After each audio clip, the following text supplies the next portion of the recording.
حضرات گرامی قدر، جہاں میں نے احادیث کی تدوین کے حوالے سے ذکر کیا، پچھلی ویڈیو میں تیسری صدی کی احادیث کا ذکر ہو رہا تھا۔ 2 صدیوں کے بعد تیسری صدی جب شروع ہوئی تو ان میں سر فہرست جو کتب احادیث آئی ہیں یا ان کی میں بات کروں گا، چونکہ میں مناسب سمجھتا ہوں کہ چند مشہور کتب احادیث کا اجمالی جو ہے نا وہ تعارف اور ذکر کر دوں۔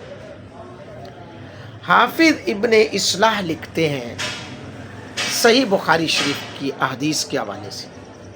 حافظ ابن اصلاح لکھتے ہیں امام ابو عبداللہ محمد بن اسماعیل البخاری المتوفی ہیں 256 ہجری، انہوں نے سب سے پہلے احادیث صحیحہ کا مجموعہ تصنیف کیا۔ ان کے بعد امام ابو الحسین مسلم بن حجاج قشیری نیشاپوری المتوفی ہیں 261 ہجری، انہوں نے احادیث صحیحہ کا مجموعہ پیش کیا۔ صحیح بخاری اور صحیح مسلم، یہ جو پہلی کتاب تھی وہ ہے صحیح بخاری، دوسری کتاب ہے صحیح مسلم۔ کتاب اللہ کے بعد، قرآن مجید کے بعد کتابوں میں سب سے زیادہ صحیح ہے، اور ان دونوں میں صحیح بخاری زیادہ صحیح ہے۔ حافظ نیشاپوری اور بعض مغاربہ علماء اندلس نے صحیح مسلم کو صحیح بخاری پر ترجیح دی ہے۔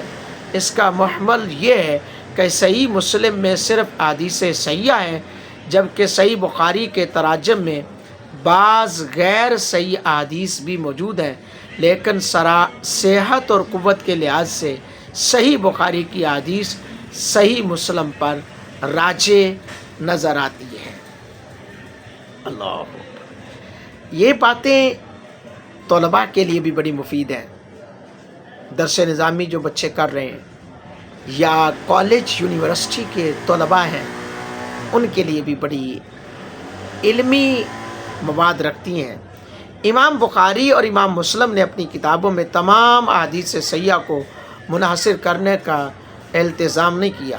امام بخاری نے خود کہا ہے، میں نے اپنی کتاب جامع میں صرف احادیث صحیحہ کو درج کیا ہے، اور طوالت کی وجہ سے میں نے اکثر احادیث صحیحہ کو ترک کر دیا۔ اور امام مسلم نے کہا ہے، میں نے اپنی صحیح میں صرف ان احادیث کو درج کیا جن کی صحت پر اجماع پایا جاتا۔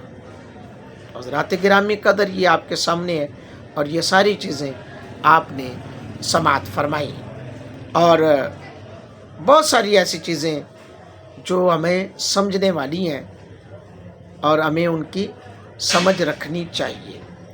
اللہ رب العالمین کی بارگاہ اقدس میں میری دعا ہے، اللہ جو کچھ سنایا اس کو یاد رکھ کر دوسروں تک پہنچانے کی توفیق عطا فرمائے۔ یقیناً آپ دوسروں تک پہنچائیں گے۔ فالو کریں، لائک کریں، سبسکرائب کریں، کمنٹس کریں، شیئر کریں، اور احادیث پاک کے مضمون کو لوگوں تک پہنچا کر لوگوں کے قلوب و اذہان کو منور کر کے دارین کی نعمتوں سے مالا مال ہوں۔ اللہم بارک لنا فیہ وزدنا من، اللہم اجد الاسلام والمسلمین، والسلام علیکم۔